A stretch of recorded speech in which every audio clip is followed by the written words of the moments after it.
The evidence is clear. Masks can help prevent the spread of COVID-19 by reducing your chance of infection by more than 80%. Because of the outrageous behavior of the last administration, you coming across the border, whether it was legal or illegal, you lost your child. You lost your child. It's gone. You deserve some kind of compensation, no matter what the circumstance. I've never seen my students so unhappy as a group. So it does make me wonder whether a lot of these policies and new institutions and new bureaucratic offices that we've installed are actually helping. You saw all of these pundits being like, these people don't know what critical race theory is. That is not a political statement. That is a class statement. They are not educated enough to be opposed to critical race theory. How dare they oppose it? Welcome to the Tom Shattuck Show. Am I not one of my chopped liver? What do you mean? You want to be in the title of the... Well, the Tom Shattuck Show is... the E Street Band. The It's Tom Shattuck and the rest of you. Tom Shattuck Show is your solo show on WTIC. Well, what is this show? This is your burn barrel. Okay. I'm part of the burn barrel. Show you how the hierarchy works here. So, I've been looking forward to today's show, I must say. Alice, very, very much. We have a few things few action items to get to. Okay.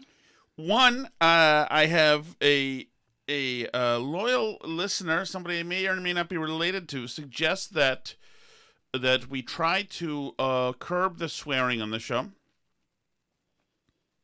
So I try not to swear. I will try to. I think last Thursday, I think I let everything go, and during as my brother calls it, the grievance show. The Tom Shattuck grievance show. Which well, so I think I let everything go on that one. I don't even know. By the time, to be honest, by the time Thursday night rolls around, I'm mostly clinically insane.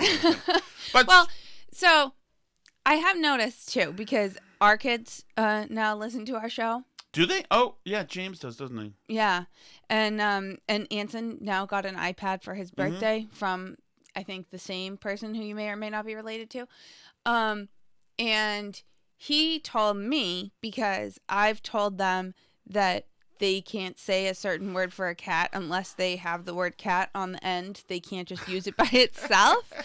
And they told me that they were listening to our show and that Daddy says that. So it's a great word. Don't take that from me. They told me that you say that. That's what, on the show, on the Burn Barrel show. They accuse me of saying a lot of swears, Alice, and I don't appreciate it. These people. Well, that one in particular. Those people lie. I've told kids. them. Well, I told them they can say, "Can we say it with cat on the end?" And I said, "With cat on the end, it's allowed. Without the cat on the end, you can't say it." What are they supposed to call a really wimpy person with no backbone who, when they hear the Melrose school superintendent, the school board guy say, "Oh, superintendent, next time you take away Halloween, I hope that you don't." That guy's on their city council now. I hope that you communicate better. Good. Well, what do we call him if we cannot call him what he is? I don't know. That God gave us that word, Alice. Wimp. He's a complete and total, you know what he is. Kitty cat. Yes. All right. So, by the way, that last thing you heard is something I just found. This author named Batya Unger Sargon. Do you know her? I think I follow her on Twitter. Okay. She was on with Brian Stelter today. So this is where we're going to start. We're going to start with a look at this. They're trying to figure out, and Stelter's trying to figure out what happened with the elections.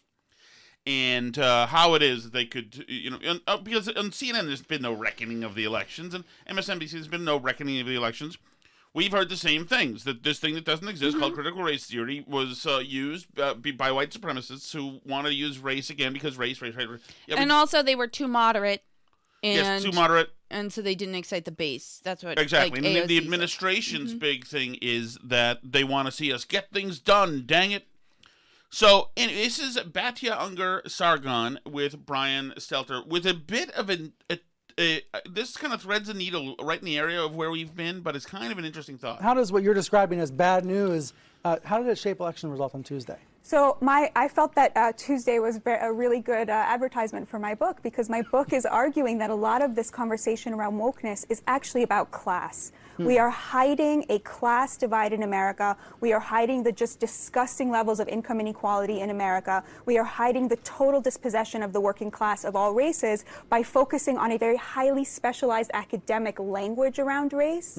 And I think what... Which you said of all races have been marginalized or ignored by focusing on CRT, which she's really saying. Happened, Glenn Youngkin's victory was a perfect example of this. The media's response to Youngkin's victory is literally the reason that he won, right?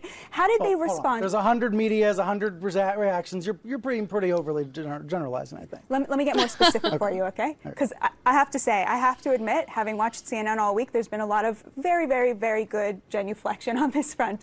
But what happened right after the election was you saw host after host after host on MSNBC saying, oh, this is a victory for white supremacy, right? White supremacy wins again. Racism wins again. When, the lieutenant governor that Youngkin won with will be the first black woman to hold that job. When Glenn Youngkin managed to flip majority black districts, when he managed to get between 40 and 50% of Latino voters, are all of those people white supremacists? Of course they're not.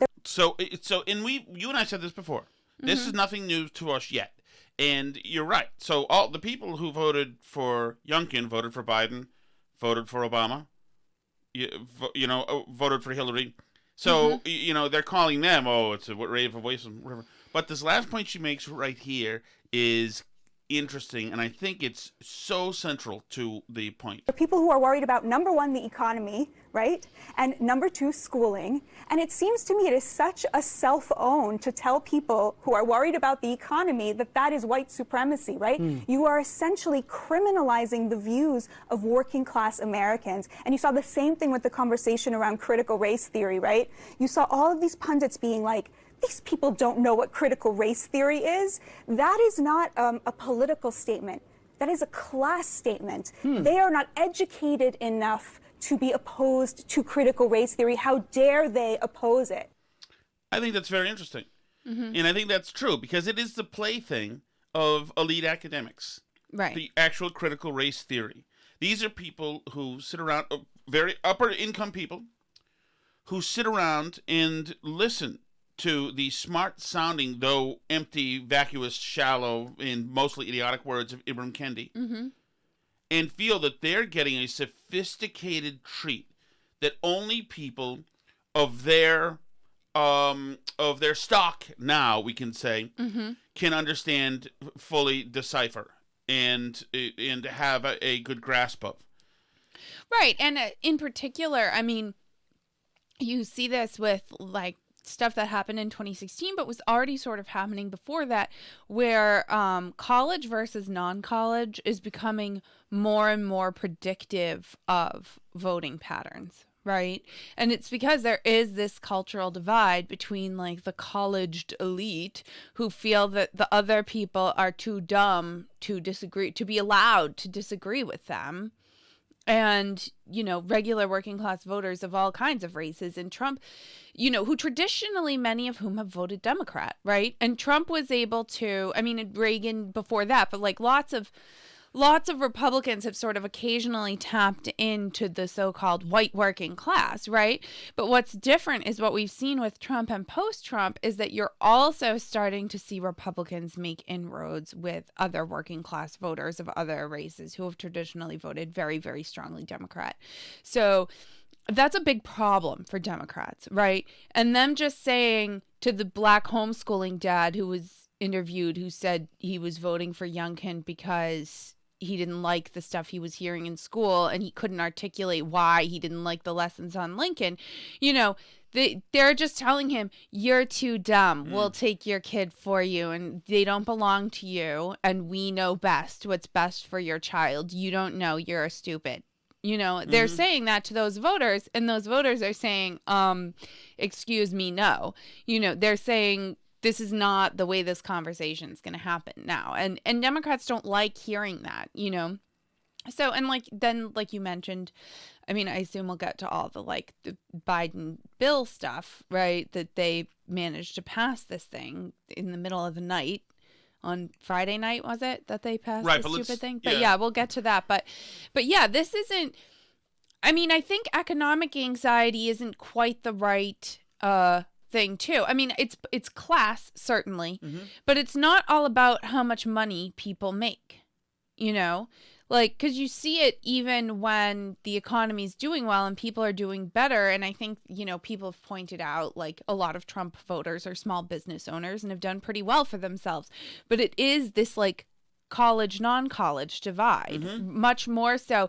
So it is, like, more a class thing. And I think that's more of a culture issue than an economic issue per se. You know, because there was a lot of fun made on the left of the idea that Trump voters were, you know, it's just economic anxiety. No, they're not just worried. Like, they don't want to see jobs go overseas, but it's also cultural. You know, I think that to say that it's purely an economic phenomenon, and if you just make the economy go good, then they'll just go back to being happy and voting Democrat. I don't think that that's true. You know, I think there's a cultural rift that's just been growing and growing and growing, and Trump made it grow more, you know.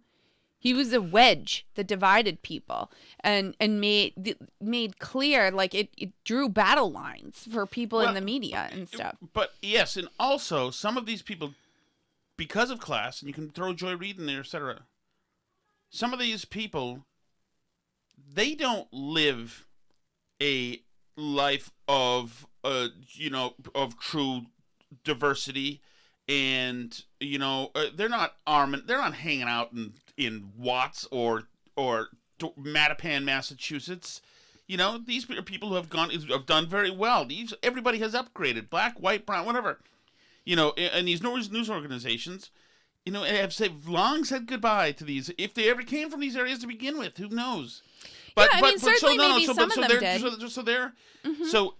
So they're looking at people, many working people, who actually do work side by side with black and brown people, whether it's in a factory or a stocking shelves or wherever it is, you know, it's as a short order cook or whatever, where they actually do live like this, and you know, they toil with these guys. And if you're ever working in an entry level job or whatever, you're all the guys busting their asses, and the women busting their asses. They all have a bond together. Right. They're all working hard. They're covering each other's shifts. They all think the manager or one probably is a jerk or whatever, some blow-in from business school or whatever. They've all got a bond, you know? And they don't care about color. Life's too hard. Nobody has enough time to go sit around and look at everybody's color. And then the college people come in and say, color blindness is actually very problematic. So then at the same time, not just that, Alice, but along the same lines, now you've got these people looking at Joy Reid and people on MSNBC and other people in Boston Globe looking at these people, at these white people who are arm in arm with black people, and this is where class comes back into it. And they're saying, why wouldn't they obviously can't grasp intellectually why to vote for things that I'm for. So they must be worried about the changes in their neighborhood, there's more black people around now, and what used to be a white Ford dealership is now there's now a Hispanic guy running it. And these people deem on their high horses that those people down there are racists. And that brings out something else. That brings out a visceral, what did you just effing call me? You called me something that is the most vile thing you can be called. A racist and a pedophile are pretty much the two things. Because racist lost its touch, so they've graduated to white supremacists right, now. Exactly. But and so people say that, and they say, how effing dare you?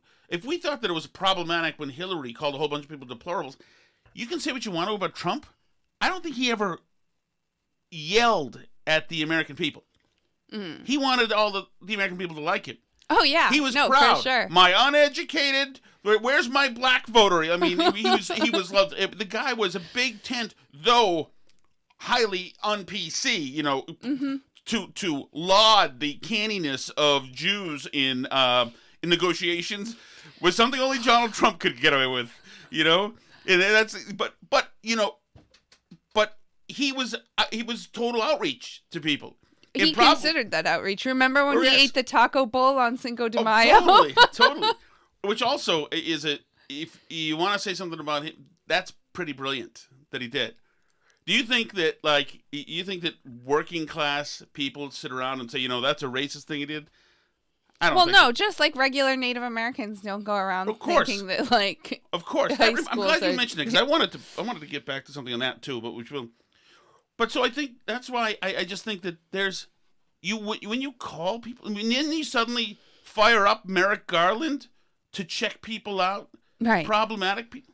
Like, what the F are you doing? That kind of bullying, being on the receiving end of that bullying from the aristocracy, which is really what elites are now, and their government. Mm-hmm. That is the very spirit that began this country. Right. Of saying, you get your effing boot off my neck, MFer, or I will get it off my neck. And you're like, Democrats tap into this. What are you looking at your phone for? I was just pulling up the Melrose thing in case we want to go to that. I wasn't yelling. I was just wondering if there's anything good happening. So yeah, people look at that and they say, get the F out of here. And one other thing, Alice, they say critical race theory is not something taught in schools. It's not something taught. It's not something. The left has put freaking race through everything. We're going to talk about Winchester in a moment. Right. I did hear someone say, or see someone say on Twitter, I guess I didn't literally hear it, that like we don't teach critical race theory in schools is the new why do they keep voting against their own interests? Sure. Remember 20 years ago everyone used to say that all the time? There's also something very let them eat cake about it too. But they're so stupid. But they think there's critical race theory. But some are being cute and some are just are too tribal in their politics to ever bother to look what people are talking about. But the left has compelled almost every teacher to speak in critical race theory or woke language.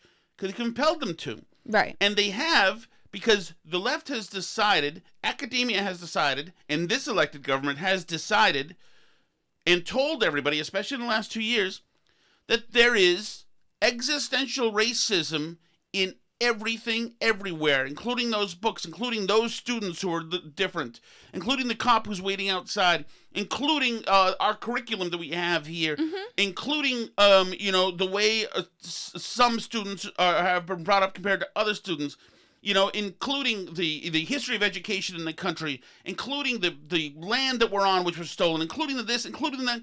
The left has installed that, downloaded it into the minds of every person who's teaching every class everywhere. So why wouldn't a teacher be talking about it? Because they've been told officially, both in curriculum and culturally, that it's everywhere. So you've convinced people that the curtains are on fire, and you expect them to not be mentioning, holy Jesus, the curtains are on fire in the back of the room. Right. Of course they are, because they see it everywhere. We don't teach critical race theory. We just teach accurate history. Yes, you don't want us to deny that there's racism through every aspect of our lives, do you? Exactly. We have to teach the truth, and the truth is that there's racism everywhere. Yes, that's not critical race theory. Yes. That's what it is. Oh my God, the curtains are burning. That's why the smoke. That's why this. That's why everything.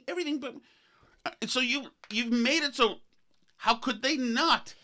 So so the left should be happy that that it's omnipresent. They should be thrilled and say, "Look, we've got it everywhere now."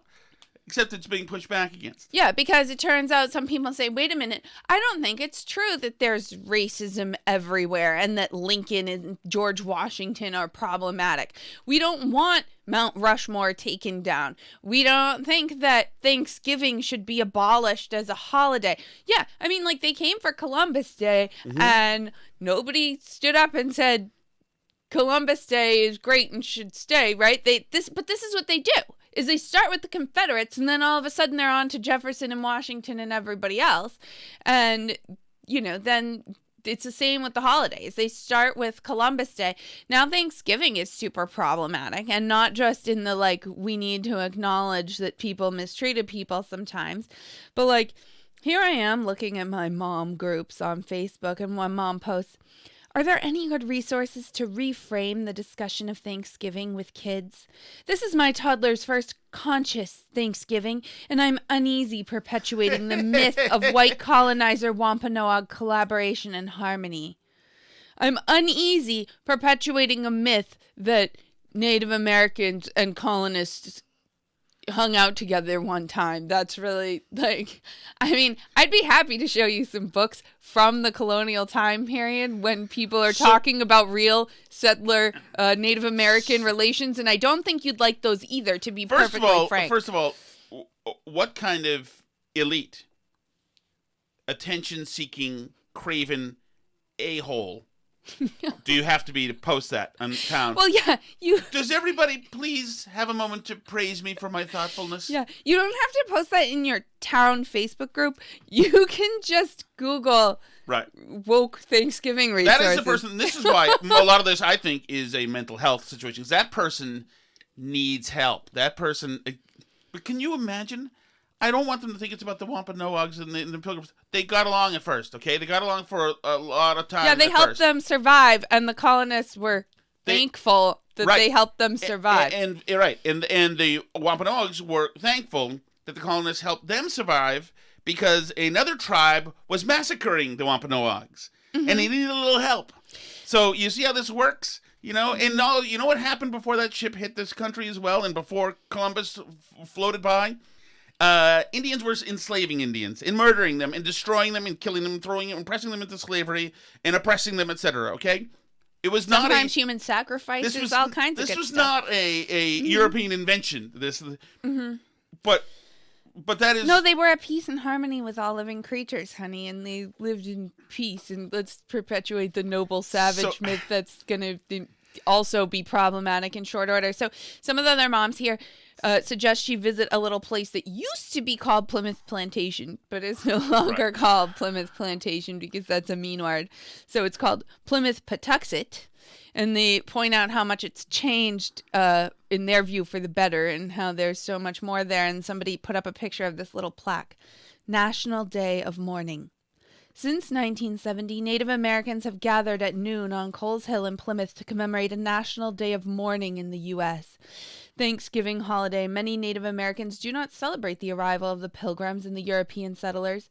To them, Thanksgiving Day is a reminder of the genocide of millions of their people, the theft of their lands, and the relentless assault on their culture. Participants in National Day of Mourning honor Native ancestors and the struggles of many Native people to survive today.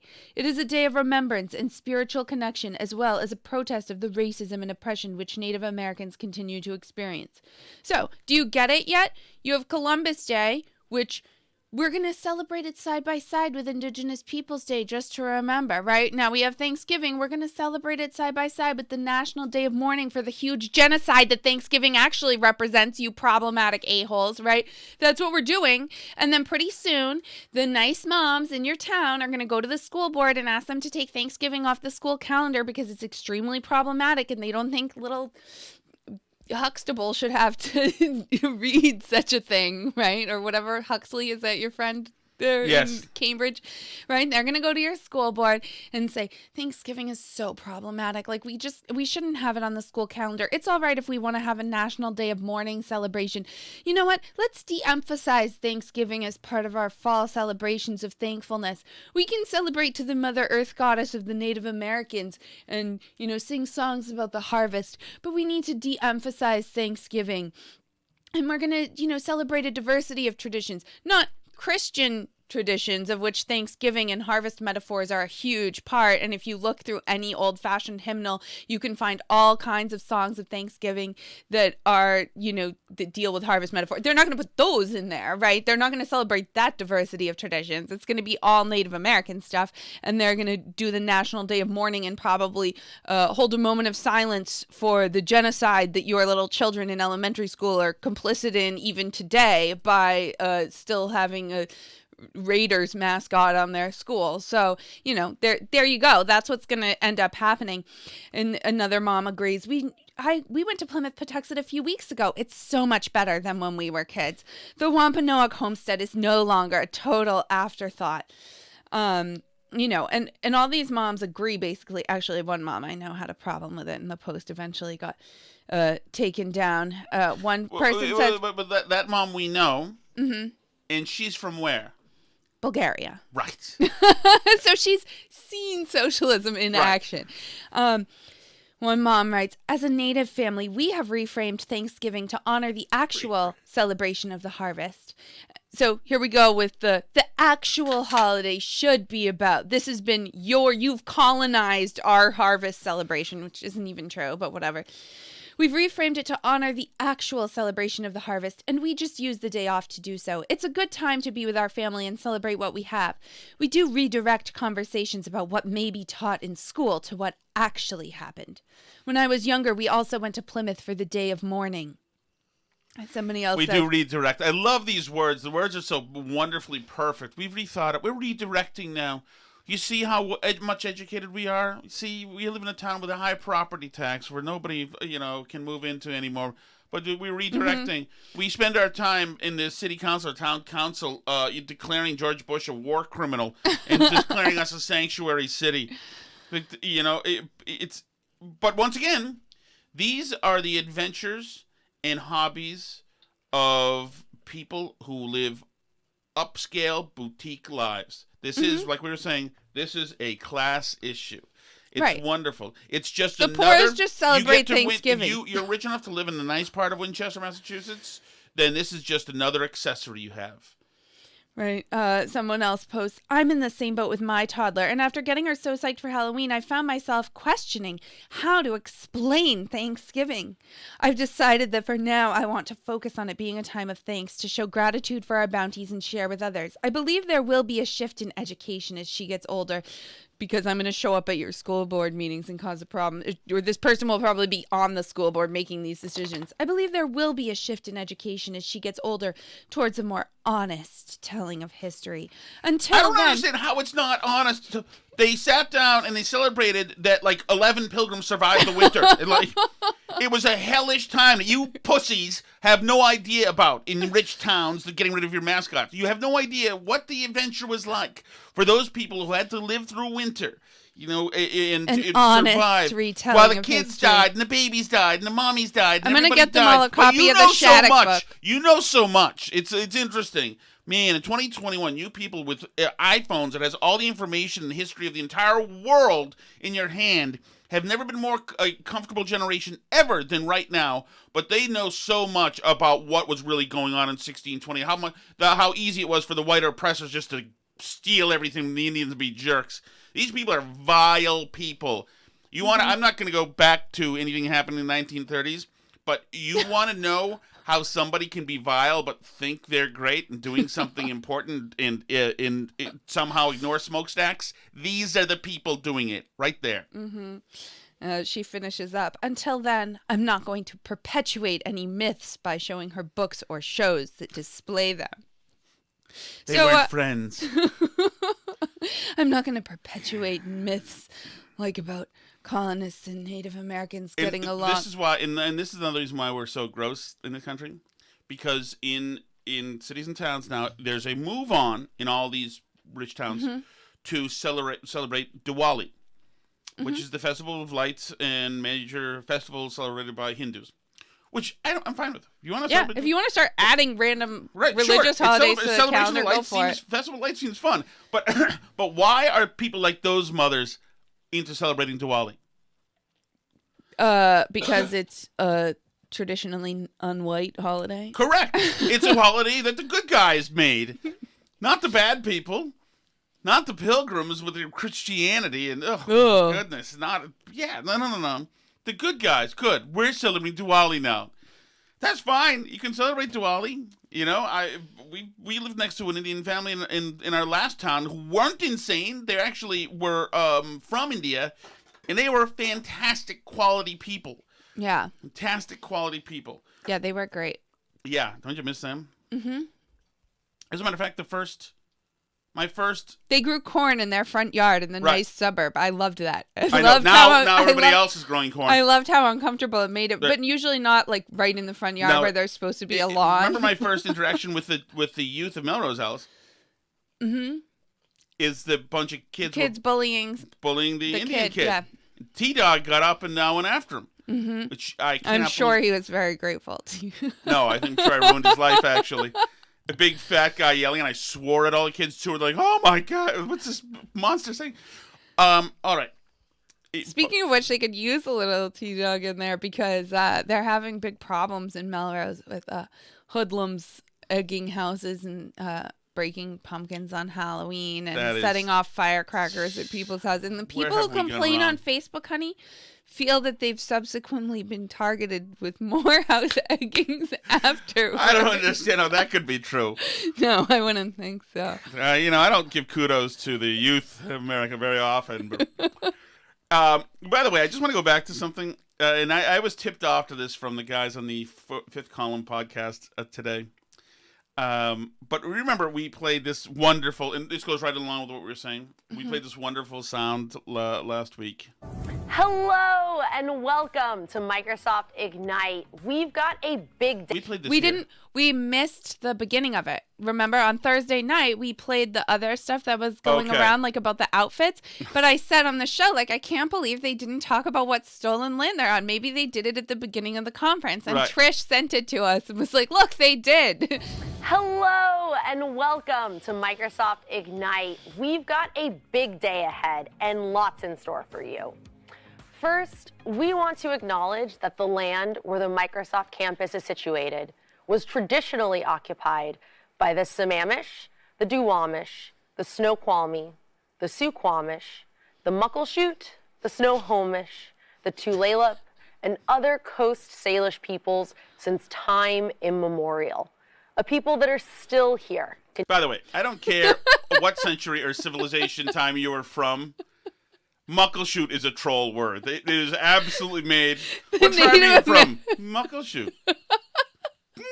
It's like in Life of Brian, Biggest Thickest. Continuing to Okay, go ahead. honor and bring to light their ancient heritage.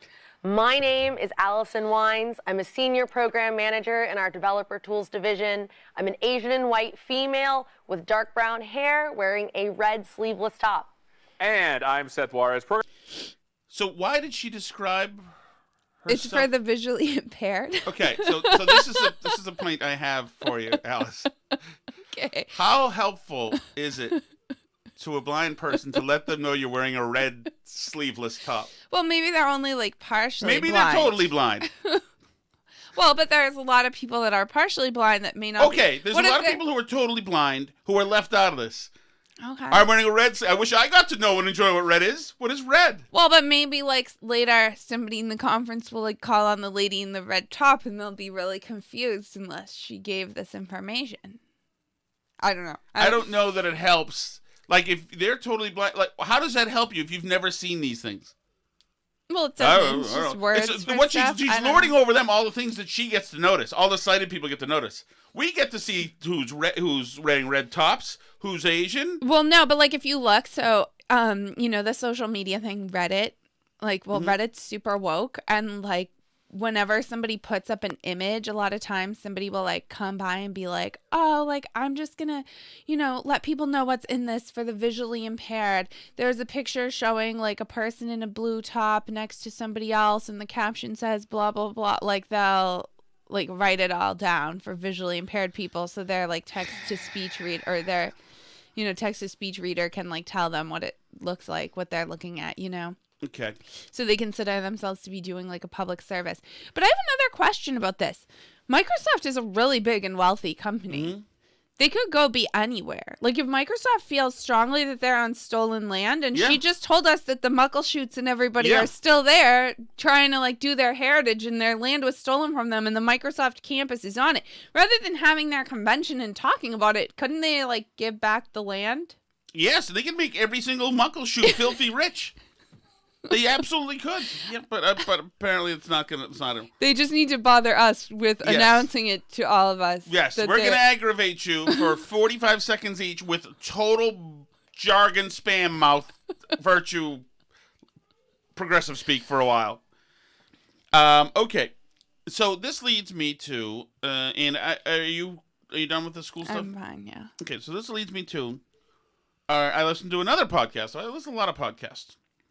And on the Femmes podcast, which is a mostly liberal feminist podcast, but it's great, by Danielle Crittenden, she talked to Amy Chua. Do you remember?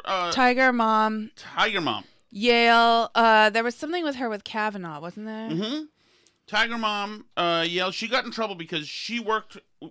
Kavanaugh and her both taught law at Yale. Mm-hmm. Kavanaugh, of course, she's a liberal. He's a big conservative. He was with the Federalist Society, which is home-based and invented at Yale. But they got along great. And Kavanaugh was apparently, according to her, hugely popular.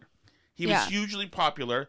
He was a gentleman. Everybody loved his class and loved hanging out with him and this and that. And so she would always say great things about him and say, hey, take it. If you want to take his thing, take his thing.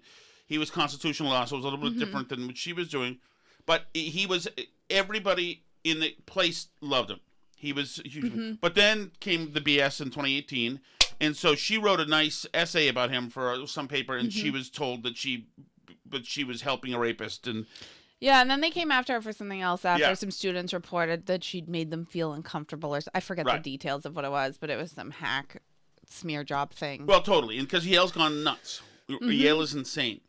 But anyway, she was on this thing, and this is a progressive, teacher. She's from a little bit of the old school teaching. She's a little bit of, she's well, that's what she got famous for, is the battle hymn of the Tiger Mother thing, where she said, immigrant parents and Asian parents in particular, their kids do better because they make their kids work their butts off. That was the original thing. I don't want to dwell on that too much because that's apart from what she does. In school, she loves teaching law. She does like international trade law, so it's but she's got this, or she historically has this relationship with the kids where these are people in their late 20s taking her class, and she flourished in it and loved it, and they would learn together, and they would have these debates, etc., and they would socialize together, and it was all like wonderful. Anyway, she says that things have just absolutely, in the last couple of years, totally changed. Teaching now is unrecognizable. So I've taught for 30 years, and for about, 23 of them, it was always the same. Now it's just, it's a completely different scene. We begin the school year at Yale Law School with just mental health training, instead of like, oh, here's some provocative debates. Let's start with that. It's a lot of training, diversity and inclusion training, coaching about what you should or shouldn't say. And we all are instructed, like there's certain things that we shouldn't talk about, and what our syllabus should look like, and things that could offend students. And I used to love, even up until 5 years ago, my favorite thing was, I'm very proud that my classes are well known for being the absolute most genuinely diverse classes. By genuinely diverse, I mean in every sense. Like, it includes politically diverse. I have a lot of conservative students in there. But because of who I am, I also have like tons of women of color and immigrants kids and, first generation professional kids, kids whose parents didn't go to high school. And I used to love just having these provocative debates, and people would get really all heated, but then afterwards everybody would go for a beer. Never again. I mean, at least not right now. Now it just, I used to have students who are conservatives become great friends with real liberals. Now, no communication. It's very tribal. If you're very progressive and you make friends with somebody on the right, then you are, you're a traitor. You're not part of the tribe anymore. You're FedSoc adjacent. So FedSoc is Federal Society's the conservative group. If you are liberal and have a friend from FedSoc, you are FedSoc adjacent, and you get like shamed. So there's a lot more anger and polarization, but there's also so much more sensitivity. We have a new dean now, just for this, that it's like an administrative position, 2 or 3 people, that anytime a student has a problem, instead of just talking to the other student, like, let's talk this out, you run to this dean and you file this complaint, and then they're hauled in, and I think it's extremely dysfunctional. I mean, there are a lot of positive reasons for it too. I do understand. I think there are a lot of changes for the better. There's a lot of inappropriate comments that shouldn't be made, are hopefully not made now, or less so. But I think it's been an overcorrection. I mean, it's just, when I wouldn't have students over just to, even for parties, people might feel I don't hold them anymore because some people might feel too much pressure. Is there pressure to drink? Is there pressure to be impressive? So it's, I just do it now. Like, let's just go all for tea, and I'm much more careful about what I say. So it's a really different time. So we've turned the students into basket cases, and these are the best and the brightest, right? These are Yaleys, right? But they've got, like, they're shattered, they're rattled in school. I've never seen my students so unhappy as a group. So it does make me wonder whether a lot of these policies and new institutions and new bureaucratic offices that we've installed are actually helping. Because, I mean, maybe it would be even worse if we didn't have all these measures, but I just kind of feel like we've taken a wrong direction. I mean, I've never seen my students so not just anxious and stressed and unhappy, but also terrified to speak. So I will, I ask my students to submit a reaction paper every week. And for the first time in 30 years, they'll write all this interesting stuff, but say, can I please not be asked to share this part because I'm afraid of being canceled? Or, I don't want to cause any waves. So there's a lot of fear and stress now, and people are worried, am I being recorded? Is somebody going to tape me and put me on the wall? So I feel something is off the rails right now. So the kids are now afraid of being canceled. So they're afraid to speak up in class. Right. Not only are they afraid of being canceled, Alice, they could be canceled. Yeah. The dean at this law school threatened that student, told them that, we have to weigh in on your character so you can pass the bar. Just so you know, hint, hint. Like, right. I mean, they could absolutely, after spending all this money, lose their law career because some dean has a problem with the way that they handled their diversity training. I mean, like, good on that one kid for recording it, but it's absolutely like a crazy culture there. And like, the truth is that, most people don't agree with this like extreme form of this stuff, but because there's like this setup now where you can cancel people like this, people get scared. So no one speaks up, and it's like an Emperor's New Clothes thing. Everybody's afraid to be the person that says something because it seems like everybody else agrees because everybody's just being quiet. So this is something I didn't get to last week, but it's actually connected to this because she's talking about these like trainings that they all have to do and stuff. So the same day that this dean was threatening this student at Yale, they also had a diversity training where this woman that he hired, Erica Hart, held a diversity training, and they gathered feedback afterwards, and somebody leaked it to the Washington Free Beacon. But one student quoted in this internal memo that leaked said, "I consider myself very liberal, but this was almost like a conservative parody of what anti-racism trainings are like." The controversy began when a law journal editor asked Hart why her presentation had addressed pretty privilege and fat phobia, but not anti-Semitism. According to the memo, Hart responded she'd already covered anti-Semitism by discussing anti-blackness because some Jews are black. She raised questions about FBI data showing that Jews are the most frequent targets of hate crimes, implying that the people compiling those statistics had an agenda. She basically said that anti-Semitism is a subset of anti-blackness, the editor told the Free Beacon. She didn't recognize that there could be anti-Semitism against white people. The characterization is corroborated by two more students quoted in the memo and a third who spoke on condition of anonymity. So the most common score for the training was a 1, and it was rated negatively by all but 11 out of the 33 people that took it. So this training, like I said, was like held the same day, and clearly there was like some kind of problem with this. There was also at the training, she told them that perfectionism, objectivity, a sense of urgency, and the written word are examples of white supremacy culture. There's no CRT in classes. Very normal. So, I mean, like, but how can you have thankfully, I think, like, when you tell law school students that perfectionism is part part of white supremacy culture, you're going to run into some problems because these tend to be like Yale law students tend to be pretty high achievers. But, you know, like I do think it's interesting that people are starting to speak out about this, and there are starting to be some leaks, some cracks in the foundation where, you know, you're getting normal people saying, wait a minute, this stuff is nuts. Are you serious with this? We sound like a parody. You know, some of them are raising the alarm a little bit. Mm-hmm. It's not like totally a monolith, as they say. Like there's starting to be some chinks in the armor a little bit of this whole thing. Right, and Amy Chu's one of her daughters went to Yale Law, and she regrets it. She still might be there. Another daughter is also a lawyer and is a JAG officer in the military now. Just so you want to know what's happened to her daughters. Before we go, Alice, we've got to address something here.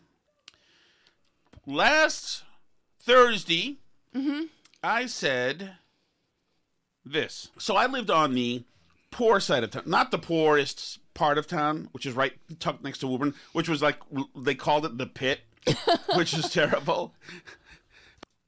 Okay.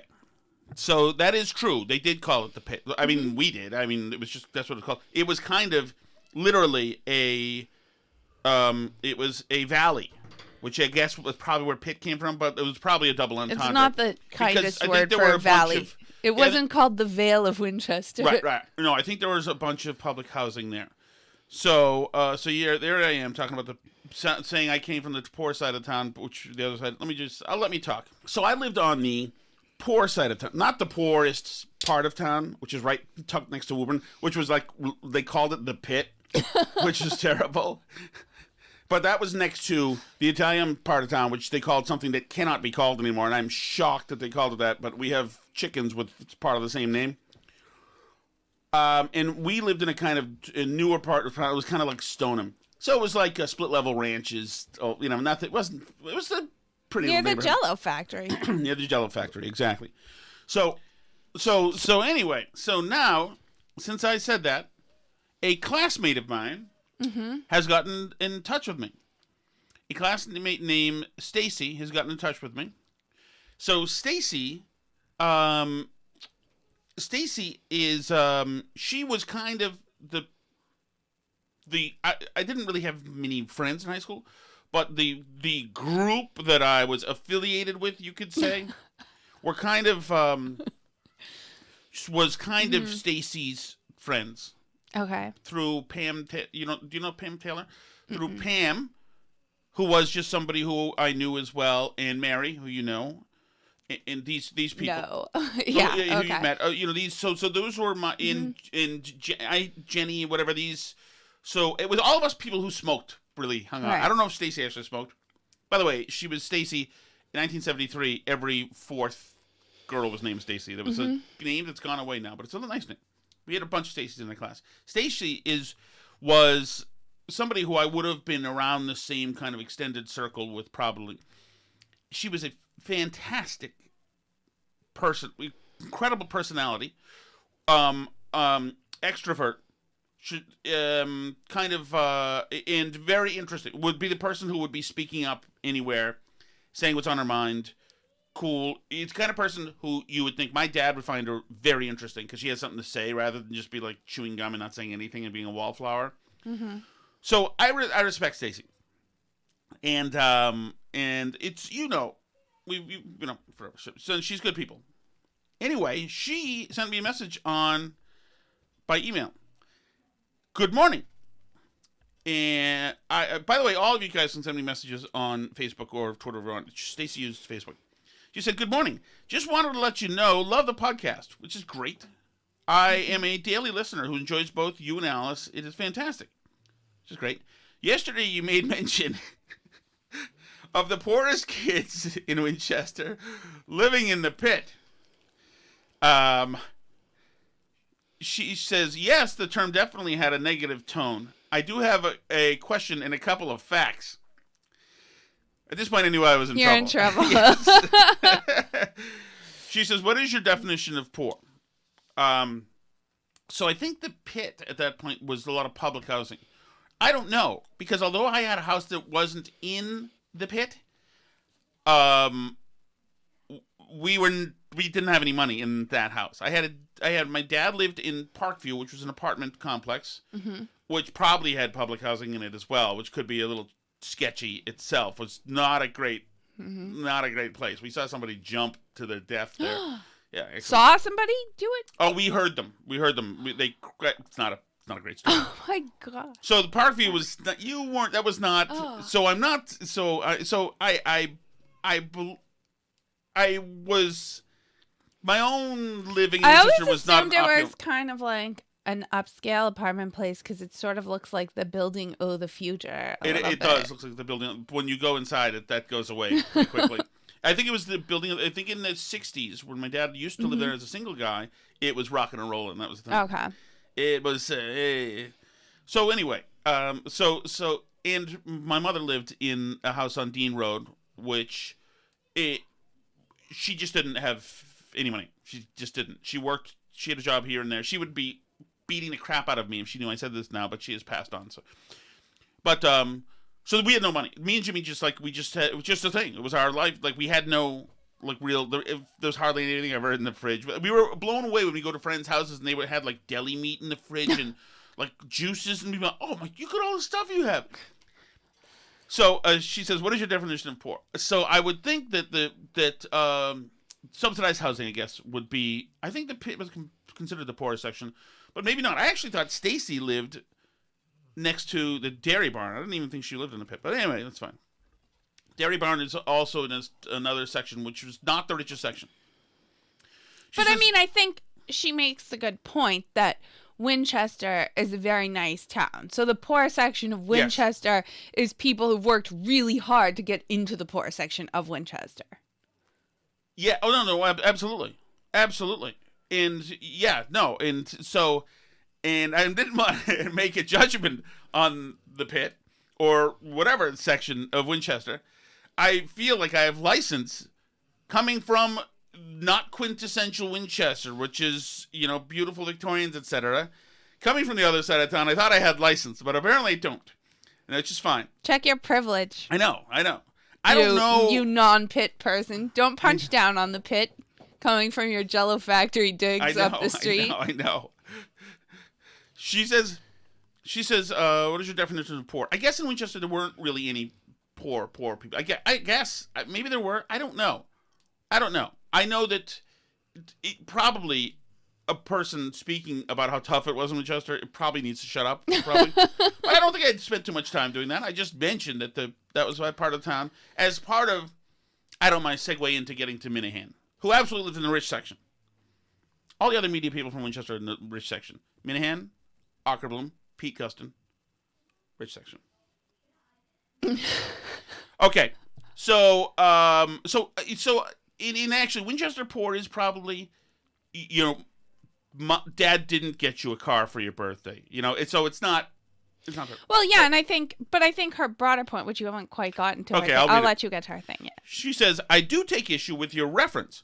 My mother, who was a single mom and worked 2, sometimes 3 jobs to support her family and paid in the mid-'80s, $800 monthly, and by 93, 94 was paying $1,100 to live in the pit.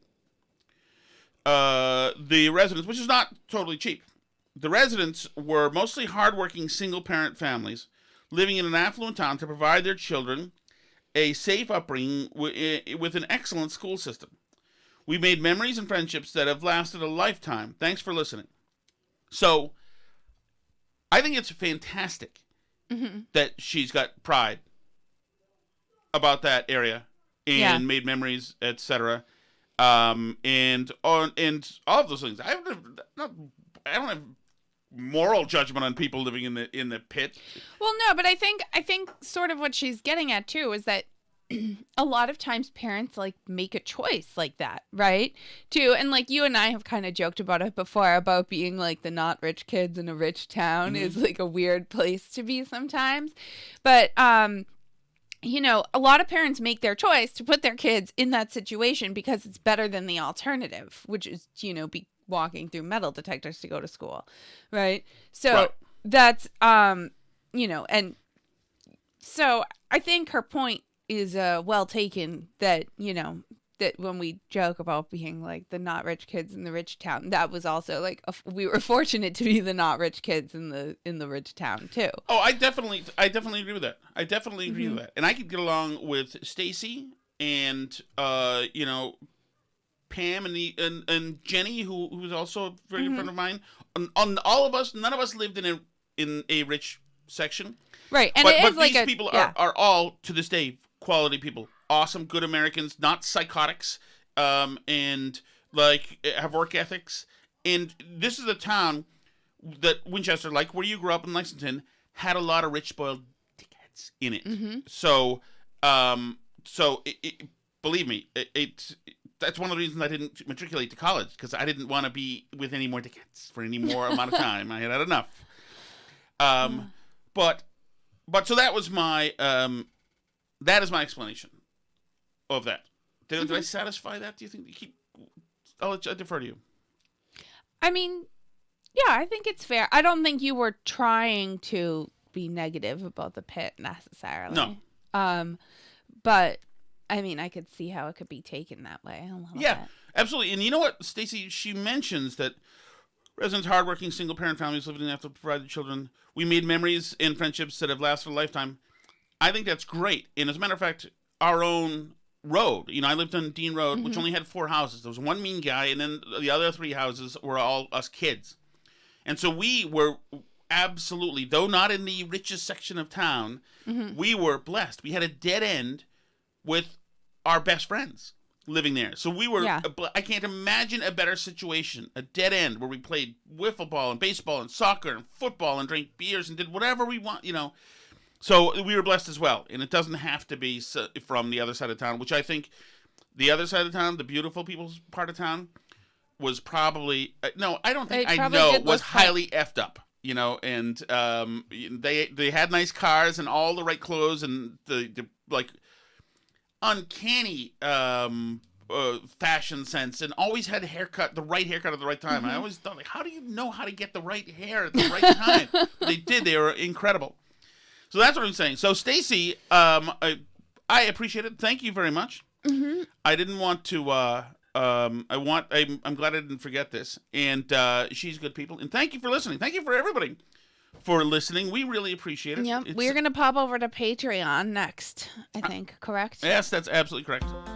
So we'll see people who are listening to the Patreon show on the other side. That's Patreon, patreon.com/Burn Barrel. That's where you can subscribe to get extra bonus episodes of the show each week and things like that.